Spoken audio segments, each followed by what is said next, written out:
સુરતમાં ₹10.43 કરોડની છેતરપિંડી કેસમાં આરોપીની ધરપકડ કરી લેવાઈ છે। તમિલનાડુના ગણેશ મુરલી ઉર્ફે થંગાવેલની ધરપકડ કરી લેવામાં આવી છે। 9 માર્ચના રોજ સચિન પોલીસના ચોપડે ગુનો નોંધાયો હતો, જે ગુનાની તપાસ ઇકોસેલને સોંપવામાં આવી હતી।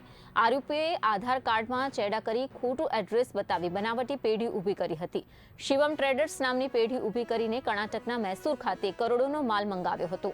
10.43 કરોડનો જેકાર્ડ સાડીનો માલ મંગાવી છેતરપિંડી આચરવામાં આવી હતી। ઉપરાંત બોગસ પેઢીના નામે ખોટી રીતે જીએસટી નંબર પણ મેળવવામાં આવ્યો હતો, જે બોગસ પેઢીના આધારે સુરતના ટેક્સટાઇલ વેપારીઓ પાસેથી ₹2.43 કરોડની જેકાર્ડ સાડીના માલની ખરીદી કરવામાં આવી હતી। 2 કરોડ જેટલું એડવાન્સ પેમેન્ટ કરી વેપારીઓનો વિશ્વાસ અને ભરોસો સંપાદન કરવામાં આવ્યા હતા, જે બાદ કરોડોનો માલ મંગાવી હાથ અદ્ધર કરી લીધા હતા। સમગ્ર કેસમાં કુલ 6 થી વધુ આરોપીઓ સામેલ છે, જે આરોપીઓ પૈકી ગણેશન મુરલીની ધરપકડ કરી લેવામાં આવી। આરોપીને કોર્ટમાં રજૂ કરીને 6 દિવસના રિમાન્ડ મેળવવામાં આવ્યા છે। આરોપી વિરુદ્ધ બેંગ્લોર પોલીસ સ્ટેશનમાં પણ ગુનો નોંધાઈ ચૂક્યો છે, જે ગુનામાં પણ આરોપી હાલ ફરાર છે। વધુ તપાસ ઇકોસેલ દ્વારા હાથ ધરવામાં આવી રહી છે। આરોપી ધરપકડ તારીખ 9/3/2026ના રોજ ઇકોસેલ ખાતે એફઆઈઆર નોંધવામાં આવેલ।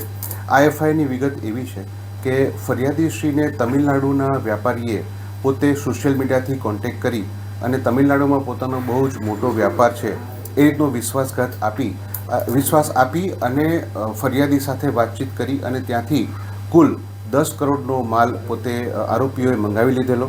ત્યારબાદ એમણે એડવાન્સ પેટે એના 2 કરોડના ચેક આપેલા હતા અને આ માલ મળી ગયા બાદ તમામ ચેક જે છે એ ચેક બાઉન્સ થઈ ગયેલ અને ત્યારબાદ ફરિયાદીને જાણવા મળેલ કે એમની સાથે પણ આ એક વિશ્વાસઘાત થઈ ગયો છે, જે અનુસંધાને આપણે ફરિયાદીની ફરિયાદ લઈ અને તાત્કાલિક ટીમ તમિલનાડુ રાજ્યમાં રવાના કરી જે તે સમયે 3 આરોપીની ધરપકડ કરવામાં આવેલ હતી અને ત્યારબાદ આ જ ગુનામાં સંડોવાયેલા અન્ય આરોપી ગણેશન ઉર્ફે મુરલીની પણ ધરપકડ કરવામાં આવેલ છે।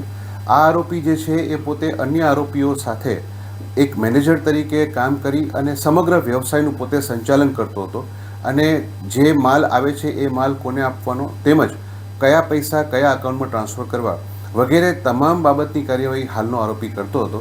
આ આરોપીની ધરપકડ કરી છે અને હાલ